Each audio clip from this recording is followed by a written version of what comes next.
Pode Aí apresentar então a o que pauta aí. acontece, cara? Aí teve a reforma tributária aí, que ela passou um texto, depois o texto ele foi revisto, entendeu? Algumas coisas foram derrubadas. E o que acontece? Inicialmente o Bolsonaro se declarou contra a proposta, entendeu?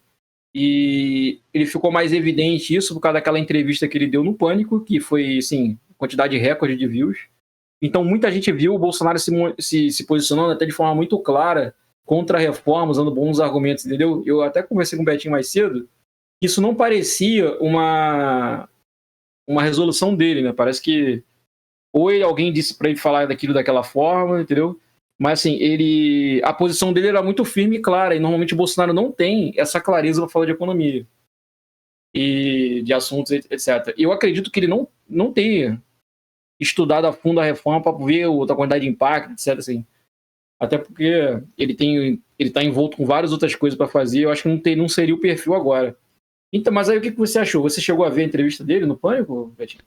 O André, é o seguinte, cara, essa pauta de reforma tributária, só fazer uma introdução, né? Que, cara, eu já fiz direito, né? E, tipo assim, a matéria mais complicada que tem é tributário.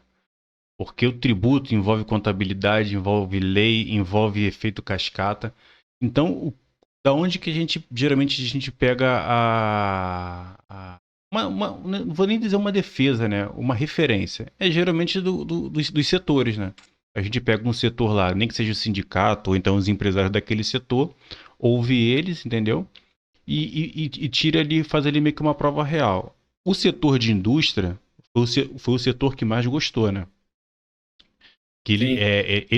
o próprio relatório deles, né? Porque não tem ninguém melhor do que fazer um relatório político, melhor do que político que o próprio setor, né? Eles fizeram um relatório dizendo que eles iriam desonerar eles em 500 bilhões. Porque a parada da reforma não é só que tributa muito. O maior problema do sistema tributário brasileiro, isso aí eu aprendi também em faculdade, isso aí é unânime, todo mundo sabe disso, é o efeito cascata, né? Você tem uma cadeia de produção, você paga o imposto aqui, aí quando vai para outra cadeia, você paga para outro, aí você vai fazer uma margarina daquele produto, você paga outro, se a tua margarina for vegetal, você paga de outro, se tiver gordura trans, você paga mais. Isso vira um do jurídico, além de você pagar mais imposto, se você errar para menos, você toma uma multa bilionária, porque uma empresa da Quali, se errar nos tributos, vai pagar uma empresa bilionária, vai pagar uma multa bilionária. E se você errar para mais, você não vai tomar essa multa, mas você vai estar pagando mais. Em compensação, você perde competitividade no mercado. Então, o pouco que eu vi, o projeto de lei, gente, não é do Lula, tá? E não é do Bolsonaro. Esse projeto é de 2019 do Congresso Nacional. Sendo que o maior problema de qualquer reforma complexa é que ela começa com o texto base inicial e depois já vai tendo os aditivos, né? Esses aditivos que, porra, hoje a gente está discutindo uma parte da reforma. Amanhã vai ter um monte de aditivo que vai ser totalmente diferente. Totalmente diferente, mas o texto base passou. O que significa? O texto base passando... Um exemplo disso, cara, eu acho que foi o lance das 10 medidas contra a corrupção, que virou as 20 Não, mas medidas ali foi maldade, ali mudaram tudo praticamente. Ali foi a favor da corrupção, as 10 medidas praticamente. contra virou as 20 a favor. 20 a favor. Mas só que dessa daí, e o setor que está mais reclamando é o setor de serviços, né? Porque quando você vai medir o PIB, né? Você mede a indústria e pelo serviço. Que também me afeta, né? Que eu tenho um negócio online que ele se enquadra como serviço. É isso que eu ia te perguntar, cara. Eu vou querer esclarecer até a dúvida que você teve comigo de manhã, que era a minha dúvida também. Uhum. Eu tenho a impressão que existia uma competitividade que foi cerceada. Tu já me explicou, mas eu tô falando de novo. Sim, não, com certeza, pra gente apresentar aqui. As outras pessoas podiam ter a mesma dúvida que eu. Eu achava que, por exemplo, os estados eles competiam porque eles têm ICMS diferente, então você pode pegar a tua loja online e colocar em outro lugar, a Curitiba, lá, em outro lugar, e pegar um imposto menor para aproveitar essa competitividade. E esse tipo, quando você pega esse imposto agora único e fixo, você deixa de ter essa competitividade e faz com que os estados grandes acabem tendo mais chances de aglomerar todas as empresas, porque eles têm a melhor infraestrutura. Então, já que eu não tenho nenhuma vantagem de ir para outro estado, então vou ficar aqui em São Paulo mesmo, e os outros estados vão ter um prejuízo com isso. Confere isso que eu falei? Então, rapaziada, é o seguinte, rapaziada. O Raposinho falou, ele teve essa dúvida comigo de manhã e eu falei por ele qual era a posição sobre isso, né? Basicamente, nós temos 13 impostos constitucionais, né? A gente tem outros lá que se enquadra quase como taxa e tal, né? Mas basicamente são 3 impostos federais, assim, pelo menos o que está na Constituição. 3 deles são municipais, 3 estaduais e o restante é tudo da União. Os três impostos estaduais é o ITBI, é o ITB, não sei o que lá, que é o de transmissão quando a pessoa morre, ela paga imposto de É imposto transferência. Isso. Tem o ICMS, que todo mundo sabe, né, que inclusive tem no carro e tal, que é de circulação de mercadorias. E tem o IPVA, que é o do carro, né? Basicamente, cada estado tem sua alíquota. Sendo que o maior problema do Brasil é que tem uma parada chamada Pacto Federativo. Esse Pacto Federativo é meio que uma regrinha de competição entre os estados quando envolve inúmeras coisas, impostos, indústria, esse tipo de coisa. O André, ele defendeu que os estados têm que competir, que não pode ser uma coisa unificada, mas só que eu expliquei para ele de manhã que, infelizmente, essa competição não existe. Eu concordo que tem que haver essa competição, mas por causa do Pacto Federativo, o que ele faz? Ele meio que coloca pesos e contrapartidas em estados mais ricos. Vamos supor, todo mundo sabe que a locomotiva do Brasil é São Paulo. Então, o nível de competitividade dela, até por causa de 11 milhões de habitantes, é enorme.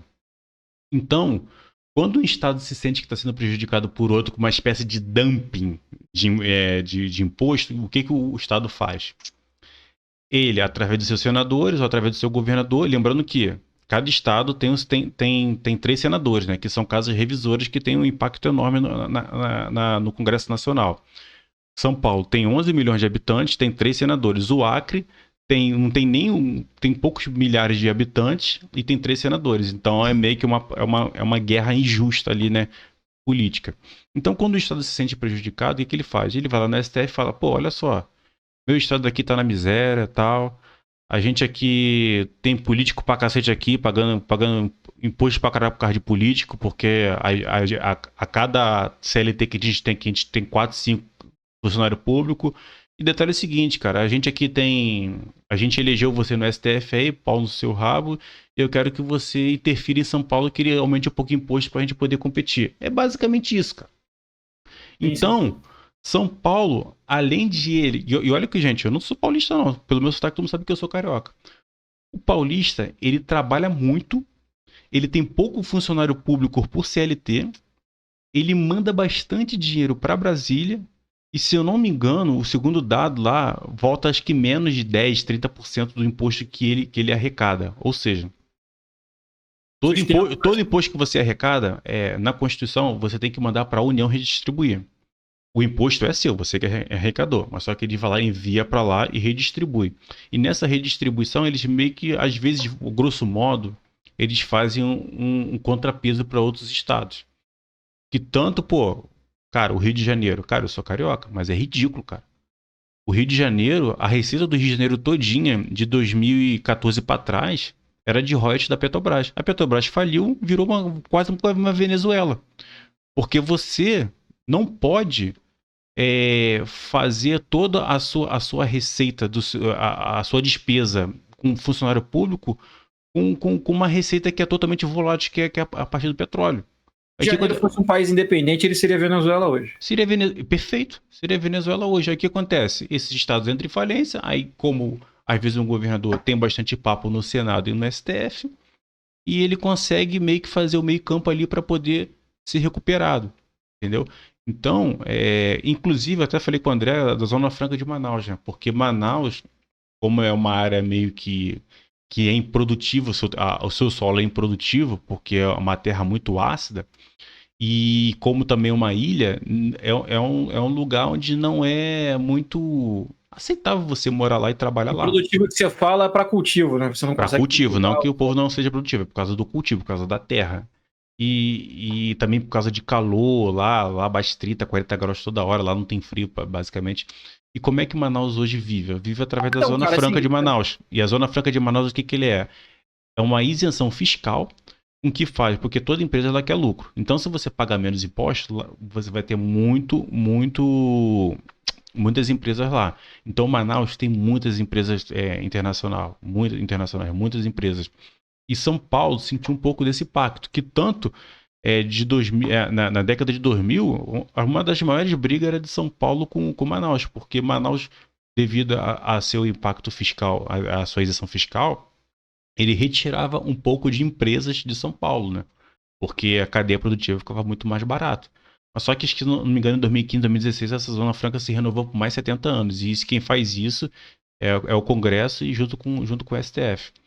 Então, esse negócio de juntar os impostos tal, e meio que a União orquestrar esse tipo de coisa, eu não vejo como tanto uma diferença de competição entre os estados, entendeu? Porque isso já acontece.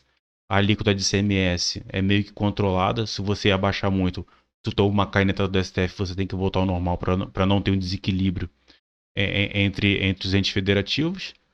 E, cara, Você não mesmo. acha, Betinho, desculpa te cortar, se que o melhor seria o fim do Pacto Federativo e não mudar na questão do CMS?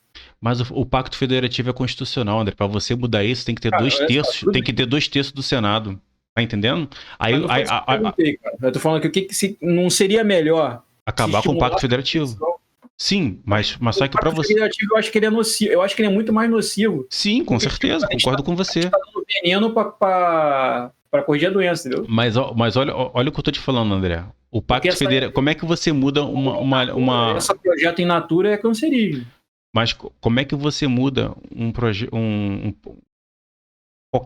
algo constitucional? Como é que você muda, André? 2/3 da Câmara e do Senado.